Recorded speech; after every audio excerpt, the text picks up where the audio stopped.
এখানে এখানে দাদা, এখানেই দাঁড়াও। কত হয়েছে দাদা? 8 টাকা। ঠিক আছে, রেখে দিন।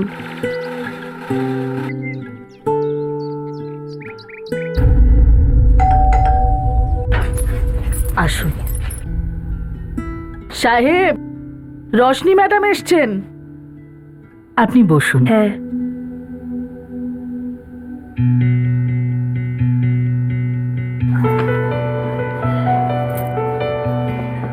রেশমি, তুমি চলে এসছো? হ্যাঁ স্যার। আচ্ছা, একটা কাজ করো, তুমি স্টাডিতে গিয়ে বসো, আমি আসছি। আচ্ছা ঠিক আছে।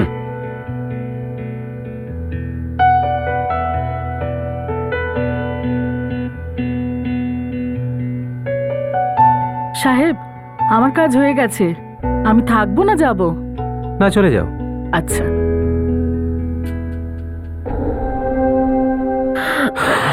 স্যার, কি করছেন আপনি? সেটাই যার জন্য তুমি এসেছো। স্যার, কিন্তু দরজাটা খোলা আছে। ডোন্ট ওয়ারি, বাড়িতে কেউ নেই।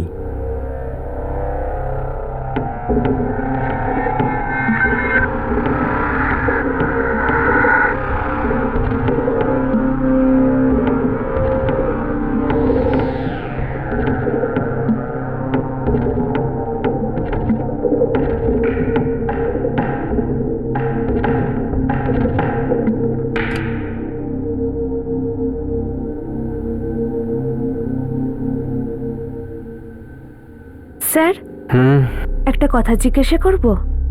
এক্ষুনি জিজ্ঞেস করতে হবে নাকি? হ্যাঁ।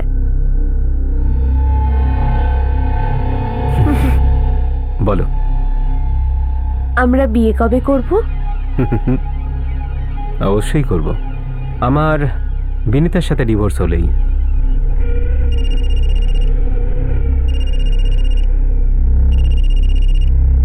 শয়তানের নাম নিলাম, ননসেন্স। হ্যাঁ বল। শোনো, আমি ওখান থেকে বেরিয়ে গেছি, কাল সকালে পৌঁছে যাব। হ্যাঁ হ্যাঁ, ঠিক আছে। ওয়ার্কশপ কেমন হলো? হ্যাঁ, ঠিক ছিল। তুমি খাবার খেয়েছো? সবিতা টাইম মতন আসছে তো? হ্যাঁ হ্যাঁ, সব ঠিক আছে। Have a safe journey. আচ্ছা, শোনো না, আসলে আরে আমি ক্লায়েন্টের সঙ্গে আছি বিনীতা, কাল ডেট আছে ওর। সরি সরি, ঠিক আছে, আমি রাখ ফোন, রাখ। ও সকাল সকাল পৌঁছবে, তুমি বেরো এখন। স্যার, আপনি ডিভোর্স পেপার ফাইল করেছেন? না। কিন্তু স্যার, কাম অন রেশমি,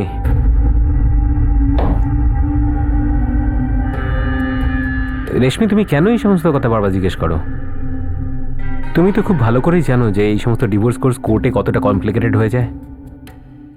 আর আমি চেষ্টা করছি যে ডিভোর্স যাতে মিউচুয়ালি হয়ে যায়। বিনীতা ভালো করেই জানে যে ও কখনো মা হতে পারবে না, আর আমার বাচ্চা খুব ভালো লাগে।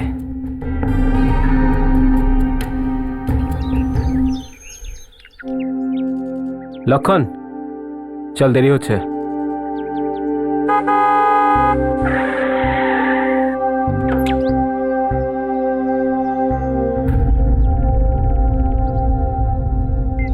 তুমি আজ তাড়াতাড়ি বেরোচ্ছ? হ্যাঁ, কিছু জরুরি কাজ আছে। আচ্ছা, চা খেয়ে যাও, চলো আমি বানিয়ে বললাম তো দিচ্ছি। একবার জরুরি কাজ আছে। কথা বুঝতে পারিস না নাকি? সরি, আমি তো দেখ শুধু আমার মা, সকাল সকাল এই সমস্ত আর কান্নাকাটি শুরু করিস না। যত বিরক্তিকর ব্যাপার সকাল সকাল। হয়ে গেছে, মজা দেখে নিয়েছিস? চল গাড়ি চালু কর, চল। হ্যাঁ sir.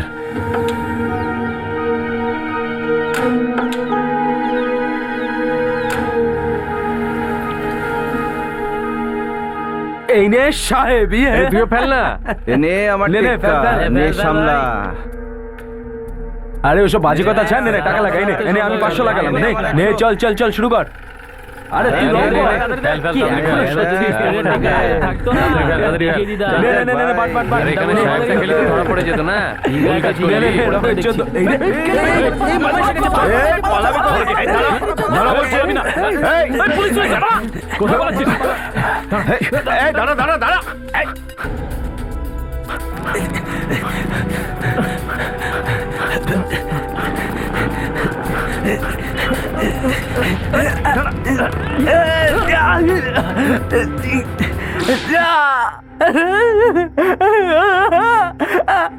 Sir please sir please sir আমাকে ছেড়ে দিন স্যার আমাকে ছেড়ে তোর নাম রাজু নেউলে তাই না?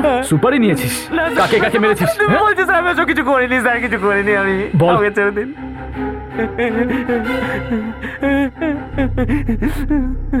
রিভলভার? কাউকে মারিসনি না? হ্যাঁ বল, এটা কোথা থেকে এলো? হ্যাঁ? এটা কি? আমি কিছু করিনি স্যার বল। স্যার, আমাকে মারবেন না স্যার আমাকে বল। মারবেন না আমি বলছি সব বলছি স্যার সব বলছি আমি কোনো সুপারি কিলার নই স্যার আমি তো ছোটখাটো গুন্ডামি করে বেড়াই স্যার ওই 3 মাস আগে একটা উকিলের সুপারি পেয়েছিলাম তখন এটা আমি পেয়েছিলাম স্যার উকিলকে মেরে ফেলেছিস? হ্যাঁ না না না, স্যার আমি ওকে মারিনি কিন্তু যাকে মারার কথা ছিল সে তো বেঁচে গেল কিন্তু কিন্তু ওই কিন্তু কি? ভুল করে একটা মহিলা মারা গেছিল স্যার 3 মাস আগে একটা শুট আউটে এক মহিলার প্রাণ হারিয়েছিল আর তার 4 বছরের নির্দোষ বাচ্চা অনাথ হয়ে যায়। কিন্তু তাজ্জব ব্যাপার এটাই যে তাকে উদ্দেশ্য করে হামলা হয়নি, বরং অন্য কাউকে খুন করার প্ল্যান ছিল। পুলিশ ইনভেস্টিগেশন একটা ডেড এন্ডে এসে থেমে গিয়েছিল। কিন্তু এই কন্ট্রাক্ট কিলিং এর সন্দেহের বশে পুলিশের হেফাজতে নেওয়া রাজু নেবলে কি পুলিশের লক্ষ্য ছিল? আসলে এটা এমন কোন সমস্যা ছিল যার সমাধানে পুলিশের এত সময় লাগলো? আসলে কি ঘটেছিল 3 মাস আগে? মিস্টার খান্ডানকাল, আমি আপনাকে আগেও বলেছি আমার রেট কিন্তু অনেক বেশি। কাল সন্ধ্যের মধ্যে যদি টাকা আমার অফিসে না পৌঁছায় তাহলে আমি কোর্টে পরশু দাঁড়াচ্ছি না। স্যার পানের দোকানে দাঁড়াবো? রোজই তো দাঁড়াস তাই না? তাহলে আজ কেন জিজ্ঞেস করছিস? মাথা কাটাতে পারিস না? ননসেন্স।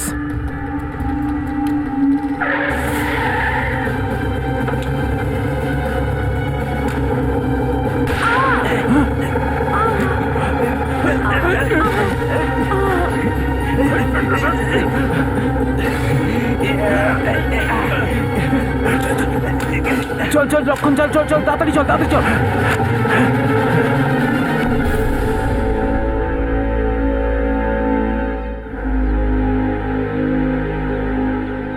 পুনের সব থেকে সফল ক্রিমিনাল লয়ার মিস্টার সুরেল গোখলের উপর প্রাণঘাতী হামলা হয়েছিল।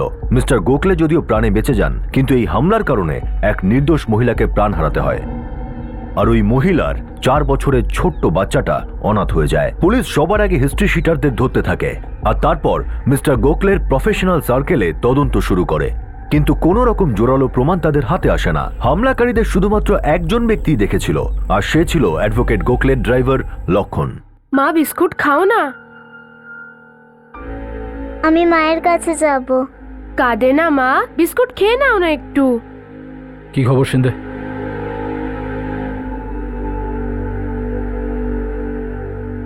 একদম পাকা আছে স্যার, এরকমই দেখতে ছিল। ভালো করে দেখ। হ্যাঁ sir, same to same.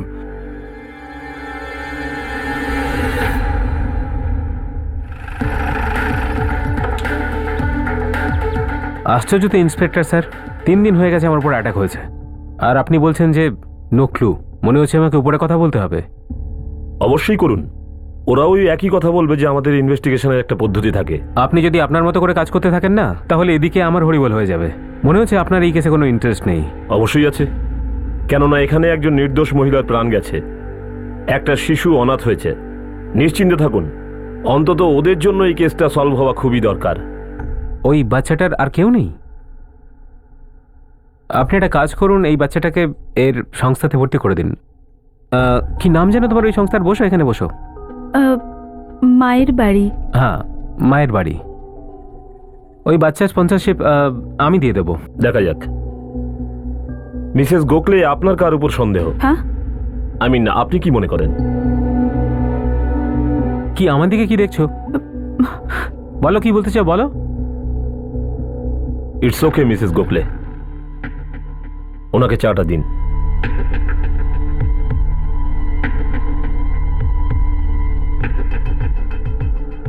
Actually যবে থেকে অ্যাটাক হয়েছে ভয় পেয়ে গেছে একটু। আমি বুঝতে পারছি। আচ্ছা মিস্টার গোখলে, আপনারা দুইজন ওনার ড্রাইভারকে ছাড়া এখানে আর কে কে আছে? কেউ না। মানে একজন কাজের মাসি আসে, ওই সামনের বস্তিতে থাকে। আর আমাদের মালিক সপ্তাহে 2 বার আসে।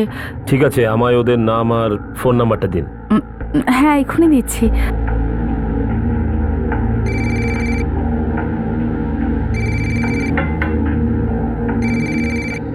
Excuse me. হ্যাঁ যাদব, স্কেচ হয়ে গেছে? গুড, ওটাকে পুলিশ স্টেশনে পাঠিয়ে দাও। আর আমাকে মোবাইলে পাঠিয়ে দাও। হ্যাঁ, এই শুটার ধরা পড়লেই সুপারিটা কে দিয়েছে জানা যাবে।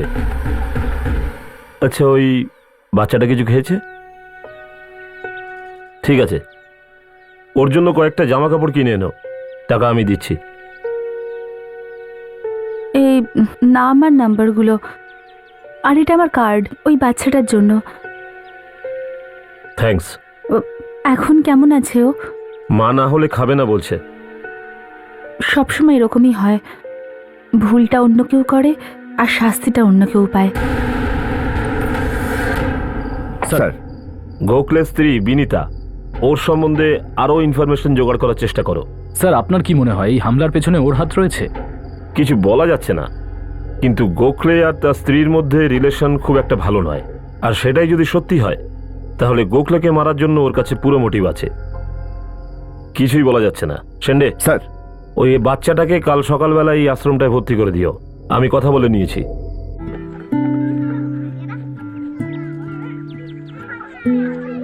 বাচ্চারা যা কিছু জিনিস লাগবে আমি আনিয়ে নেব। ঠিক আছে। সোনা, ভয় পেও না, ঠিক আছে? দেখো, এখন তুমি আমাদের সঙ্গেই থাকবে। আমার নাম বিনিতা আন্টি। আর তোমার? আমি মায়ের কাছে যাব। ম্যাডাম তো খুব ভালো, কখনো কিচ্ছু বলে না আমাকে। যখন আমার ছুটির দরকার হয়, টাকার দরকার হয়, মানে বলছি, কারোর সাথে বন্ধুত্ব, আসা যাওয়া। না। আর তোমার সাহেবের? ওই কি বলুন তো সাহেব, আমার সাহেবের একটু বাইরের দিকেই বেশি মন। মানে বলতে চাইছো তোমার ম্যাডামের আর সাহেবের ঝগড়া হয়? এখন কি বলবো সাহেব, আমার সাহেবের একটা চক্কর চলছে। আরে ভাই, এই কান্নাকাটি বন্ধ কর। রেশমি এই আই লাভ ইউ মেসেজটা আমাকে ভুল করে পাঠিয়ে দিয়েছে হয়তো। আরে ও হয়তো নিজের বয়ফ্রেন্ডকে পাঠাতে চাইছিল আর ভুল করে। সন্দেহ হচ্ছে না? দাঁড়া, এক মিনিট দাঁড়া তুই একটু। হ্যালো, হ্যাঁ রেশমি, এসব কি নাটক হচ্ছে? হ্যাঁ, এই নিজের বয়ফ্রেন্ডের মেসেজ আমাকে কেন পাঠিয়েছো? তুমি জানো এখানে কত বড় ঝামেলা হয়েছে? জানো তুমি? হ্যাঁ, কি সরি কি? ফোন রাখো। ননসেন্স। ও মেসেজে লিখেছিল আই লাভ ইউ স্যার। একটা কথা বলো আমায়, কোন মেয়ে তার বয়ফ্রেন্ডকে স্যার বলে ডাকে? হ্যাঁ, তোর সাথে এসব কথা বলার কোনো মানেই হয় না। You are good for nothing. ঝগড়া তো রোজই হতো স্যার, দুজনকে সন্দেহ করত। দুজনেই?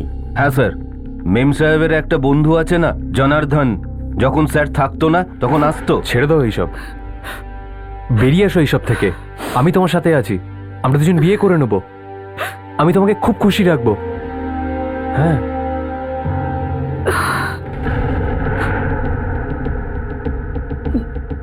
ডিস্টার্ব করলাম আমি? না, যদি হয়তো বলো, আমি চলে যাচ্ছি অফিস।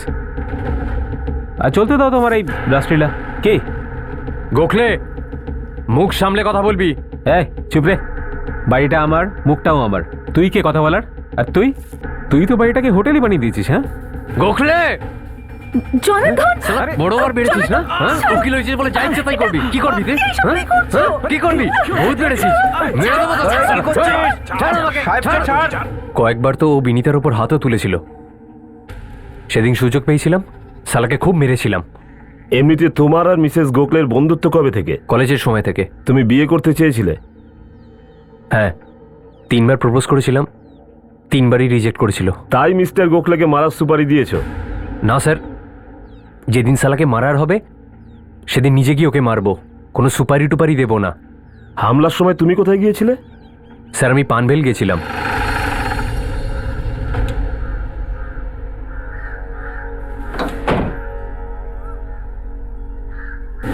জয় হিন্দ স্যার।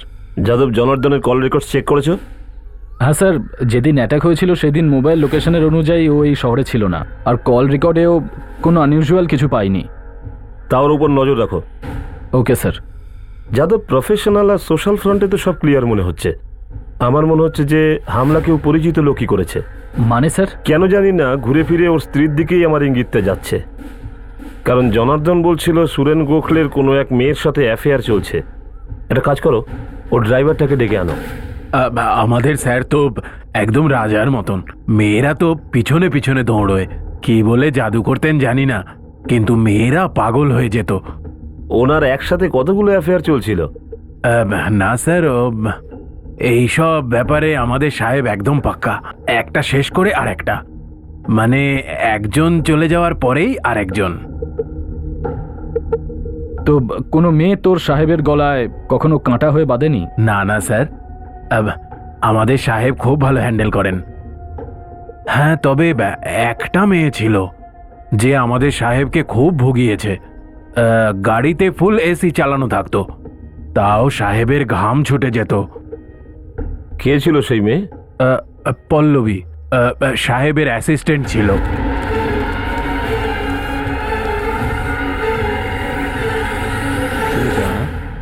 হ্যাঁ হ্যাঁ, আসুন আসুন। আপনি তো রেডি করে দিলেন। আর আপনি রেড হ্যান্ড ধরাও পড়লেন। হ্যাঁ, যাও। Sorry sir.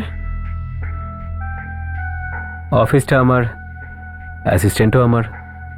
এখানে কিছু প্রবলেম হলে আমার কিসের ভয়? বসুন না। Thank you. পল্লবীকে নিয়েও তো কোনো ভয় ছিল না, কিন্তু তারপরে হঠাৎ ভয় পেয়ে গেলেন কেন? দেখুন, এই ব্যাপারে আমি কিছু বলতে চাই না, ওটা আমার পার্সোনাল ব্যাপার। দেখুন, এটা আপনি চান বা না চান, আপনাকে এর উত্তর দিতেই হবে। এটাকে অকারণে একজন মহিলার প্রাণ চলে গেল। পল্লবী আমার অ্যাসিস্ট্যান্ট ছিল। আমাদের দুজনের মধ্যে যথেষ্ট ভালো বন্ধুত্ব ছিল। শুধু বন্ধুত্ব না অন্য কিছু? এখন আপনিই বলুন, কোনো সুন্দরী মেয়ে যদি নিজেই মেনকা হওয়ার জন্য তৈরি হয়ে আসে, তো আজকালকার দিনে কে বিশ্বামিত্র হতে চায়?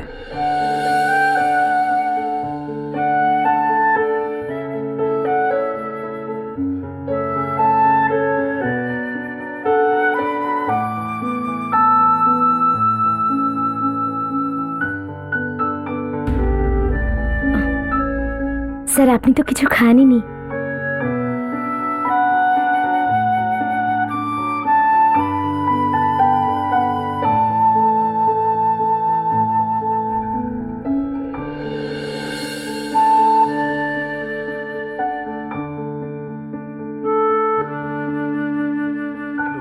আস্তে আস্তে আমাদের সম্পর্ক গভীর হতে থাকে। আমরা দুজন একে অপরকে পছন্দ করতে শুরু করি। আর এইসবের মধ্যেই একদিন কিছু কাজের জন্য আমি পল্লবীকে বাড়িতে ডেকেছিলাম। স্যার আছেন বাড়িতে? হ্যাঁ, আপনি কি? আমি পল্লবী, স্যারের অফিসে কাজ করি আমি। স্যার ডেকেছেন আমাকে আজকে। ও,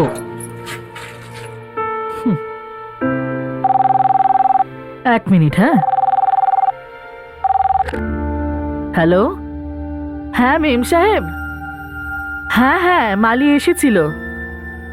না, সাহেব তো আজকে বাড়িতেই আছেন। আপনি ভালো করে দর্শন করুন ওখানে। তারপর তারপর কি হলো? হ্যালো। আরে কি হলো? কি হলো? আউ, আরে কি হয়েছে? কিছু না স্যার, পাটা হঠাৎ করে ওকে টুইস্ট ওকে, হয়ে গেছে। বসো বসো বসো বসো বসো, এখানে বসো বসো। আউচ। ওহো, কোথায় ব্যথা হচ্ছে? স্যার এখানে এখানে ব্যথা করছে। খুব ব্যথা করছে কি? হ্যাঁ স্যার। আচ্ছা দাঁড়াও, আমি মলম নিয়ে আসছি। স্যার স্যার মলমের কোনো দরকার নেই, আপনার ছোঁয়াতেই ব্যথাটা কমে গেল। এক মিনিট।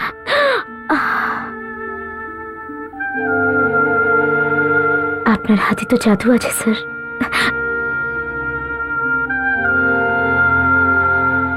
স্যার আমি আপনাকে থ্যাংক ইউ বলতে চাইছিলাম। আরে এতে থ্যাংক ইউ কি আবার?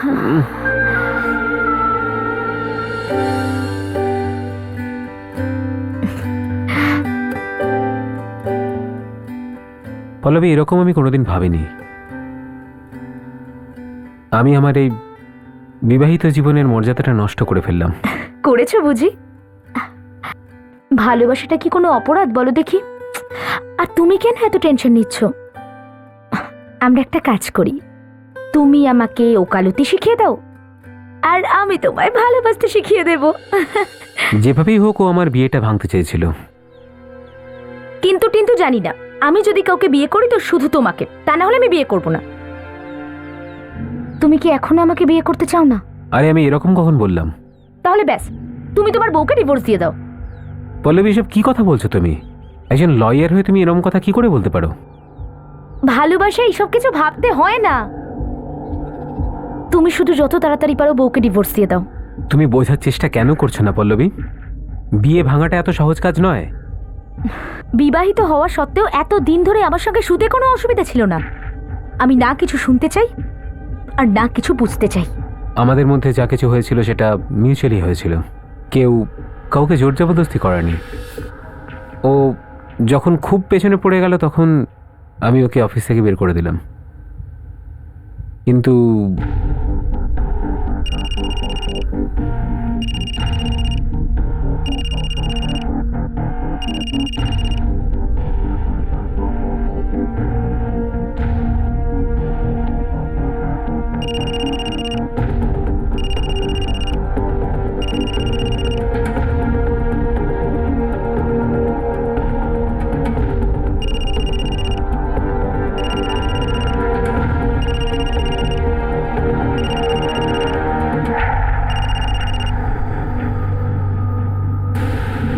আমি ওকে এড়িয়ে যাওয়ার অনেক রকম চেষ্টা করেছি, কিন্তু ও আমার পেছন ছাড়লো না। আস্তে আস্তে ওর ফোন কল বাড়তে থাকলো, আর একদিন হঠাৎ করে ও অফিসে চলে এলো। কেন বিরক্ত করছো আমাকে? কি চাই কি তোমার?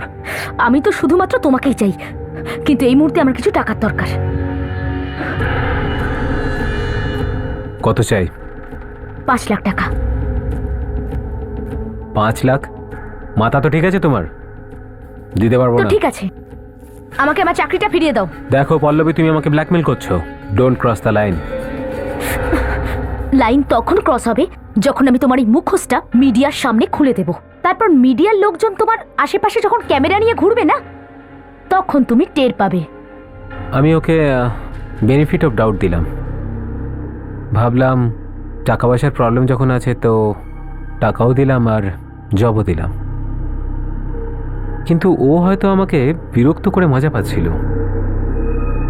আমার একজন ক্লায়েন্টের ফাইল ও অপোজিট লয়ারকে বিক্রি করার চেষ্টা করেছিল। তারপর as per the guideline okay or legal প্র্যাকটিসের লাইসেন্স খোয়াতে হয়। তারপরে ও কোথায় চলে গেল আমি ঠিক জানি না। তারপর কিছুদিন পরে হঠাৎ ওর ফোন এলো, কিন্তু এবারে আমি অ্যালার্ট ছিলাম, তাই আমি ওই ফোন কলটা রেকর্ড করেছিলাম। আমি ওই রেকর্ডিংটা শুনতে চাই।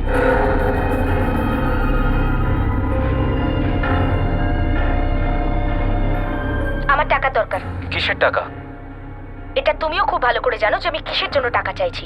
দেখো পল্লবী, তুমি আমি না কিছু দেখতে চাই আর না শুনতে চাই। আমার যা যা বলার ছিল না আমি তোমার বউকে বলে দিয়েছি। আর যদি তোমার অ্যাটিটিউড এরকমই থাকে না, তাহলে কাল আমার সবার সামনে তোমার মুখোশ খুলতে 1 মিনিটও লাগবে না। Please please Pallavi, stop calling me. ঠিক আছে, করব না, কিন্তু আমার টাকার দরকার, যেভাবেই হোক। তা না হলে তুমি দেখে নিও যে আমি কি করতে পারি। মানে ও আপনার স্ত্রীকে সবকিছু বলে দিয়েছিল? হ্যাঁ, আমি জানতাম পল্লবী সুরেনের প্রথম অ্যাসিস্ট্যান্ট ছিল। এত বড় একটা কথা আপনি বলতেই ভুলে গেলেন, এটা তো হতে পারে না। দেখুন ইন্সপেক্টর, আমি এই সব কিছু নিয়ে ফেঁসে আছি। আমি শুধু এখান থেকে বেরোতে চাই। আমি জানি সুরেন কোনোদিনও শুধরাবে না। আমাকেই কোনো পথ খুঁজে বার করতে হবে জীবন কাটানোর। অবন্তীর মতো কেউ। স্যার, যতদূর প্রমাণ পাওয়া যাচ্ছে এখনো পর্যন্ত পল্লবীর কাছে অ্যাডভোকেট গোখলেকে মারার স্ট্রং মোটিভ আছে। মোটিভ তো অ্যাডভোকেটের স্ত্রীর কাছেও আছে যাদব বা জনার্দন। আপাতত আমরা বিনীতা আর পল্লবীর উপর ফোকাস করছি। বিনীতার প্রতিটা মুভমেন্টের খবর আমাকে দাও, আর ওই অ্যাডভোকেটের অফিস থেকে পল্লবীর অ্যাড্রেসটা নাও আর ওকে এখানে নিয়ে এসো। প্রতিবেশীকে জিজ্ঞেস করি। হ্যাঁ বলুন। পল্লবী নামের কোনো মেয়ে কি এখানেই থাকে? হ্যাঁ, ওই পাশেই থাকে, একাই থাকে, কিন্তু কয়েক সপ্তাহ দেখছি না। কেন, কি হয়েছে? আচ্ছা, এই ফ্ল্যাটের মালিক কোথায় থাকে?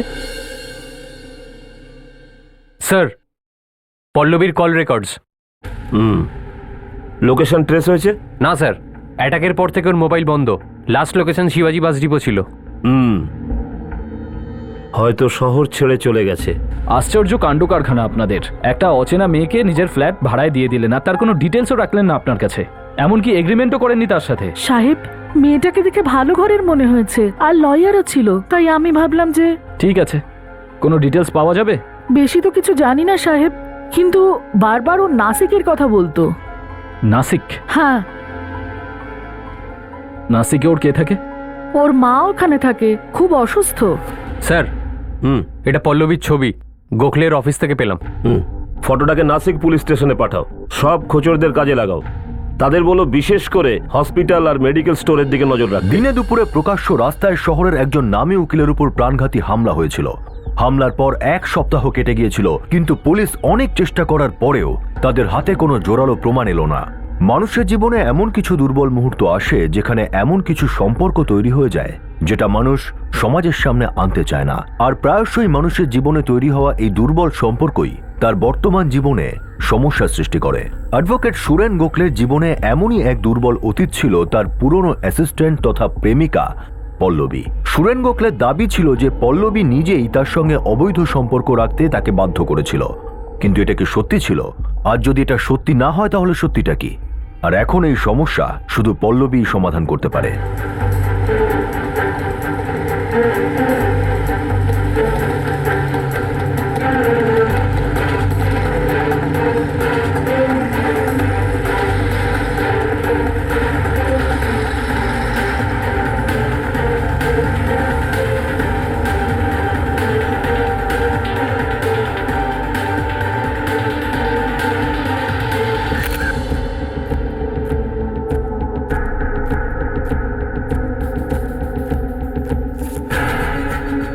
এই হলো পল্লবী।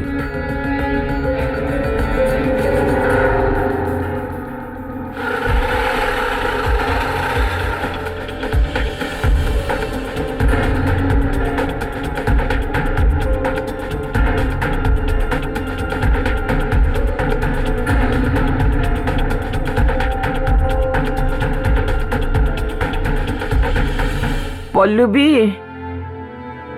হ্যাঁ মা, তোমার কিছু চাই? একটু জল দিবি? হ্যাঁ, আমি নিয়ে আসছি।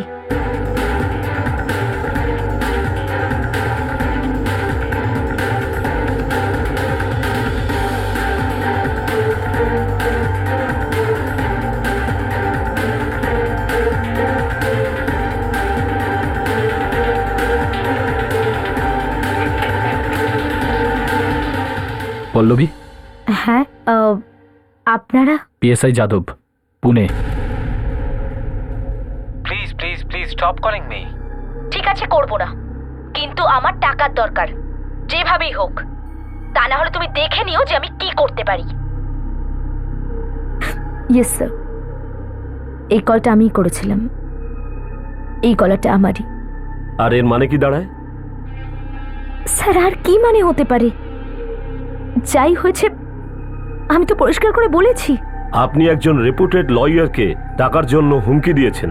হ্যাঁ স্যার, আমি হুমকি দিয়েছি, কিন্তু ওই রেপুটেড লয়ারের সামনে আমি কেঁদেছি, কাকুতি মিনতি করেছি, টাকার জন্য ভিক্ষে চেয়েছি, কিন্তু ওই লোকটা আমার কোনো কথা গ্রাহ্যই করেনি। এই কলটা আমার 7 বা 8 নম্বর কল স্যার। এর আগের কলগুলো উনি শোনাননি আপনাকে? কিন্তু মিস্টার গোখলে আপনাকে টাকা কেন দেবেন? আমার জীবনটা নষ্ট করার জন্য, আমার ক্যারিয়ার শেষ করে দেওয়ার জন্য স্যার। তার মানে? স্যার, আমার বার লাইসেন্স ক্যান্সেল হয়ে যায়, আমার চাকরি চলে যায়, শুধু আর শুধুমাত্র ওই সুরেন গোখলে লোকটার জন্য। কিন্তু এই রাস্তা তো নিজেই তুমি বেছেছো। স্যার, কোনো সাধারণ মেয়ে না এই রাস্তা নিজে বেছে নেবে না, এই রাস্তায় আমাকে জোর করে ঠেলে দেওয়া হয়েছে। আরে কি হয়েছে কি? আরে হ্যাঁ? ম্যাডাম, কি হয়েছে? কিছু না, হঠাৎ করে পাটা টুইস্ট হয়ে আচ্ছা গেছে। আচ্ছা, ঠিক আছে ঠিক আছে, ভেতরে এসো ভেতরে এসো। তুমি যাও, কাজ করো নিজের, আমি দেখছি। সাবধানে সাবধানে। ওকে ওকে।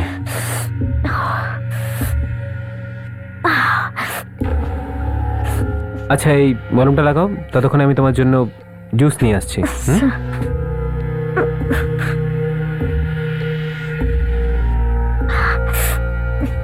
ঠিক আছে তো? আগের থেকে বেটার স্যার।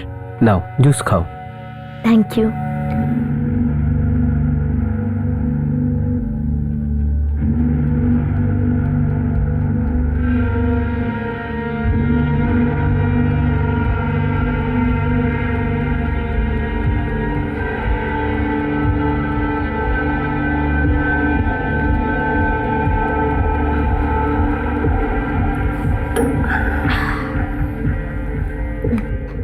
স্যার স্যার আমার মাথাটা ঘুরছে। হ্যাঁ, ওই বাইরে খুব রোদ হয়েছে তো। তুমি হেঁটে হেঁটে আসোনি তো? না sir.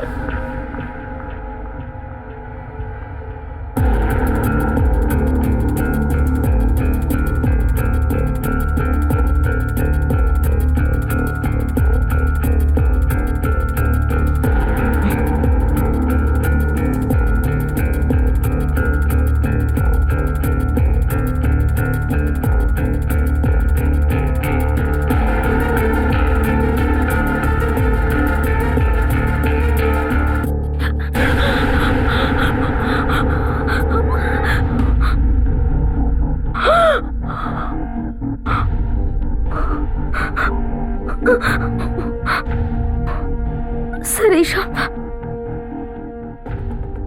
I am really very sorry Pallavi. কাল আমরা এত কাছাকাছি ছিলাম, আমি নিজেকে আটকাতে পারিনি। পল্লবী, আমি কখনো তোমাকে বলিনি, বাট আই লাভ ইউ। কিছুদিন ধরে ওর এই মিথ্যে ভালোবাসার নাটকটা চলতে থাকলো, কিন্তু তারপর লোকটা আমার ফোন রিসিভ করা বন্ধ করে দিল, আমাকে অফিস থেকে তাড়িয়ে দিল, আর অনেক হুমকি দেওয়ার পর আমি আমার চাকরিটা ফিরে পাই। আর দ্বিতীয়বার চাকরি ফিরে পাওয়ার পর তুমিই তো ফাইনাল ঘাপলাটা করেছিলে। একদম নয়, এই সব কিছু ওর প্ল্যান স্যার, আমাকে ভাসাবার জন্য, আমার থেকে মুক্তি পাওয়ার জন্য। ওই লোকটাই আমাকে ফাইল দিয়েছিল একটা লোককে দেওয়ার জন্য, আর অ্যাকর্ডিং টু প্ল্যান ও এটা প্রুফ করে দিয়েছে যে ওই লোকটা অন্য উকিলের লোক ছিল, আর বার অ্যাসোসিয়েশনে আমার নামে কমপ্লেন করে দেয়। আর আমার লাইসেন্স ক্যান্সেল হয়েছে। কেন করলে তুমি এইসব? তোমার জন্য আমার পুরো জীবনটা নষ্ট হয়ে গেল। জীবন নষ্ট কাকে বলে সেটা তুমি এখনো জানো না আমার জান। এখন তো শুধু লাইসেন্স গেছে, বেশি কথা বলে না, তাহলে সব কিছু চলে যাবে। এখানকার সব থেকে বড় ক্রিমিনাল লয়ার আমি, তোমার জীবনও নিয়ে নিতে পারি। তোমার জন্য সব থেকে ভালো হবে যদি চুপচাপ এখান থেকে চলে যাও। আউট। যদি এই মেয়েটা সত্যি বলে থাকে, তাহলে গোখলে আমাদের কাছ থেকে অনেক কিছু লুকিয়েছে, যে কথার মধ্যে ওর ওপরে হওয়া হামলারও সব সূত্র রয়েছে। স্যার স্যার স্যার অ্যাডভোকেট গোখলের স্ত্রী অন্য উকিলের সাহায্য নিয়ে নিজের ডিভোর্স পেপার তৈরি করিয়েছে। হামলার আগে না পরে? আগে স্যার, 2-3 সপ্তাহ আগে। স্যার, বিনীতা যদি অত আগে থেকেই ডিভোর্স পেপার রেডি করে রেখেছিল, তাহলে সেটা এখনো ওর কাছে কেন রেখেছে? ফাইল করেনি কেন? পরিষ্কার ব্যাপার যাদব, ডিভোর্স হলে অর্ধেক প্রপার্টি, স্বামী মারা গেলে পুরোটা। অ্যাডভোকেট সুরেন গোখলের উপর হামলার পর কম বেশি 1 মাস কেটে গিয়েছে, কিন্তু হামলাকারীর খোঁজ এখনো চলছে। সুরেন গোখলের ব্যক্তিগত জীবনে একাধিক সম্পর্কের জট তৈরি হয়েছিল, যার প্রতিটা বৈধ আর অবৈধ সম্পর্কের কাছে তাকে মারার কারণ ছিল। যেমন তার স্ত্রী বিনীতা, যে শুধুমাত্র সমাজে বদনাম হওয়ার ভয়ে এই ঘুমধরা সম্পর্ক বয়ে বেড়াচ্ছিল। দ্বিতীয় ছিল পল্লবী, যে একটা সময় সুরেন গোখলের খুবই কাছের মানুষ ছিল, কিন্তু আজ তাদের মধ্যে বন্ধুত্ব আর ভালোবাসার বদলে ঘৃণার জন্ম হয়েছে। আর এখন পুলিশের ডায়েরিতে তৃতীয় সন্দেহভাজন হল গোখলের বর্তমান অ্যাসিস্ট্যান্ট রেশমি। কবে থেকে অ্যাডভোকেট সুরেন গোখলের কাছে কাজ করছো? এই ধরুন 7-8 মাস হয়েছে। কি কাজ করো? অ্যাসিস্ট্যান্ট ওনার, কেস সলভ করার জন্য হেল্প করি, রেফারেন্স বার করে দিই, অ্যাপয়েন্টমেন্ট, কোটেজ এগুলো অ্যাডজাস্ট করি, সব কিছু করি। সবকিছু মানে আর কি কি করতে হয় বলো, চুপ করে আছো কেন? বিয়ে করার প্রমিস করেছে না? আমরা তাড়াতাড়ি বিয়ে করতে চলেছি। প্রথম স্ত্রীর সঙ্গে ডিভোর্সের পরে না তার আগেই? অফকোর্স ডিভোর্স নিয়ে। আচ্ছা, ওনাকে নিয়ে এসো।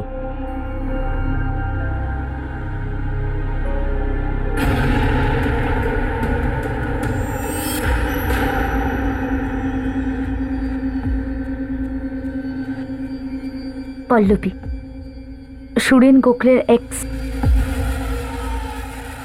অ্যাসিস্ট্যান্ট। একদম তোমার মতোই আমি ওনার যথেষ্ট খেয়াল রাখতাম সব দিক দিয়ে। তোমাকে ওইটাই বলেছে না যে বউ সোশ্যাল ওয়ার্কে ব্যস্ত, সময় পায় না, আর ও বাচ্চাদের একদম পছন্দ করে না? সব মিথ্যে কথা। তুমি চিটিং করেছিলে না স্যারের সাথে?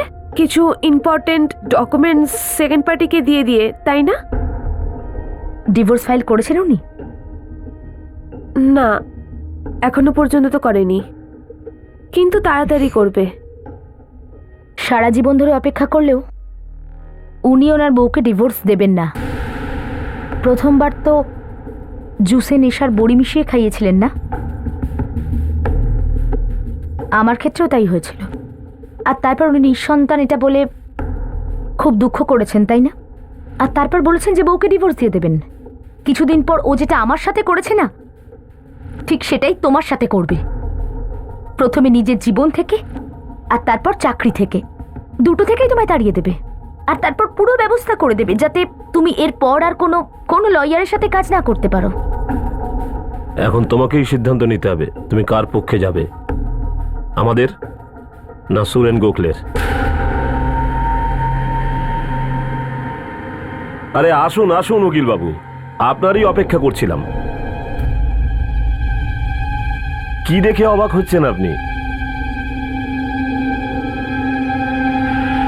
অ্যাডভোকেট গোখলেকে পুলিশ নিজেদের হেফাজতে তো নিয়েছিল, কিন্তু যেহেতু তিনি নিজেই ক্রিমিনাল লয়ার ছিলেন, তাই তিনি কিছুদিনের মধ্যেই জামিন নিয়ে বেরিয়ে আসেন। অন্যদিকে বিনীতা যে ডিভোর্সের পেপার রেডি করেছিলেন, সেখানে পরিষ্কার লেখা ছিল যে তিনি সুরেনের প্রপার্টির থেকে কিচ্ছু চান না। সমস্ত ইনভেস্টিগেশন যেন একটা ডেড এন্ডে এসে থমকে গিয়েছিল, কিন্তু পুলিশ তাদের চেষ্টা চালিয়ে যাচ্ছিল, আর শেষ পর্যন্ত হামলাকারীর নাগাল তারা পেয়েও যায়। ও বলছে যে গত 3 মাস আগে এক উকিলকে মারার সুপারি নিয়েছিল, কিন্তু উকিল মারা যায়নি। কে দিয়েছিল সুপারি? স্যার আমি ওনাকে একবারই মাত্র দেখেছিলাম স্যার। ও এই লাইনের লোক নয় স্যার। সত্যি কথা বল। আমি একদম সত্যি বলছি স্যার। মা কালী দিব্যি স্যার। ও শুধু টার্গেটের ফটো আর টাকাটা আমাকে দিয়েছিল, তাও একসাথে দিয়েছিল স্যার। শালা, মিথ্যে বলছিস? সত্যি বল। আমি সত্যি কথাই বলছি স্যার। ও শুধু এইটুকুই বলেছিল যে ওকে শুধু ভয় পাওয়াতে হবে। ওই স্কেচটা নিয়ে এসো, যে গোখলেকে অ্যাটাক করেছিল।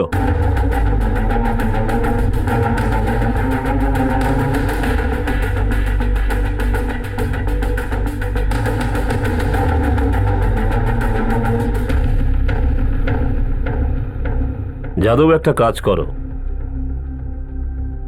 উকিল গোখলে আর তার ড্রাইভারকে নিয়ে এসো। ভেতরে আসবো? কি হয়েছে স্যার? আজ আবার কি নতুন কাহিনী শোনাবেন? ওই মেয়েগুলো বলেছিল তাই আপনি আমাকে ভেতরে ঢোকালেন, তবু কিচ্ছু করতে পারলেন না। আপনি জানেনও না আমি কি জিনিস। আরে না না না গোখলে বাবু, আপনিও না। বরং এবার তো ভালো খবর আছে, আপনার উপর যে হামলা করেছিল তাকে পাওয়া গেছে। সব সত্যি বল। বল তো নিজের স্যারকে মারার সুপারি কেন দিয়েছিলিস? বল। একে কেন মারছেন মিস্টার আপনারা? গোখলে আপনাকে মারার সুপারি আপনার ড্রাইভারই দিয়েছিল। এই হামলাতে একজন নির্দোষ মহিলার প্রাণ গেছে। এই মার্ডারের চার্জ তো তোর উপরে লাগবেই। আমি পুরোপুরি নির্দোষ, আমি নির্দোষ। আমি কিছু করিনি স্যার, বলুন না। তুই চুপ কর লক্ষণ, আমি বলেছি। আরে চুপ কর, কিচ্ছু হবে না তোর। তুই তো জানিস তুই কত বড় উকিলের ড্রাইভার। না না, আমি ওসব কিছু জানি না। আমি সারা জীবন জেলে থাকতে পারবো না। আমি যে সাহেবকে মারার সুপারি দিয়েছিলাম না, সেটা ওই সাহেবের কথা দিয়ে দিয়েছিলাম। স্টেটমেন্ট দিবি? হ্যাঁ দেবো। যাদবের স্টেটমেন্টটা নিয়ে নাও আর অ্যারেস্ট ওয়ারেন্ট বার করো। গোখলে যেন এবার কোনোভাবেই জামিন না পায়। নিয়ে যাও। চল।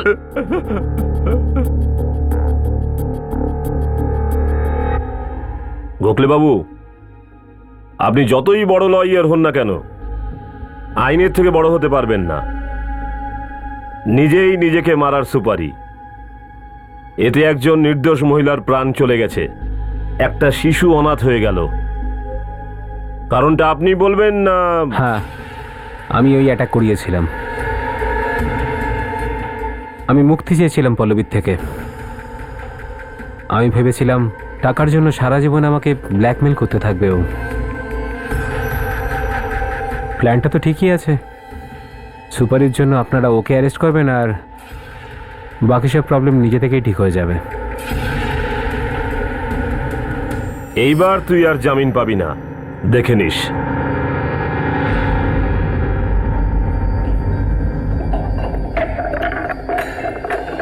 এবার চোর হবে কে? যার কাছে রুমাল থাকবে সে। এবার চোর হবে কে? যার কাছে রুমাল থাকবে সে। এবার চোর হবে কে? যার কাছে রুমাল থাকবে সে। এবার চোর হবে কে? যার কাছে রুমাল থাকবে সে। এবার চোর হবে মা, কে? আমার খুব খিদে পেয়েছে। কি বললে তুমি? আরেকবার বলো। মা, আমার খিদে পেয়েছে।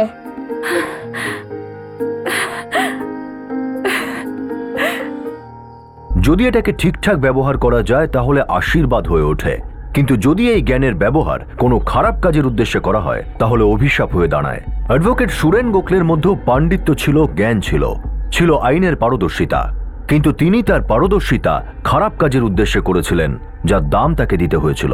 গোখলে একটা পারফেক্ট প্ল্যান বানিয়েছিল নিজের উপরে হামলা চালানোর জন্য, যেখানে গুলি তো তার উপর চালানো হবে কিন্তু নিশানা করা হবে পল্লবীকে। যারা খারাপ উদ্দেশ্য মনে নিয়ে কাজ করে তারা কোনো না কোনো ভুল তো করেই, আর প্রত্যেক অপরাধী কোনো না কোনো প্রমাণ পিছনে রেখেই যায়। দুর্ভাগ্যের বিষয় এটাই যে এই নোংরা খেলাটায় একজন নির্দোষ মহিলাকে তার প্রাণ দিতে হয়েছিল আর একটা নিষ্পাপ বাচ্চাকে অনাথ হতে হলো। জীবনে তৈরি করা একটা ভুল সম্পর্ক না জানি আরো কত ভুলের জন্ম দিয়ে ফেলে, আর না জানি কত নির্দোষ জীবনকে বরবাদ করে দেয়। আপনাদের সঙ্গে আবার দেখা হবে পরবর্তী এপিসোডে, আর সমাধান করব আরো একটা অপরাধের। ততক্ষণ নিজের আর নিজের পরিবারের খেয়াল রাখুন আর দেখতে থাকুন ক্রাইম পেট্রোল ডায়াল 100। শিক্ষা একজনের, জ্ঞান আমাদের সবার। জয় হিন্দ।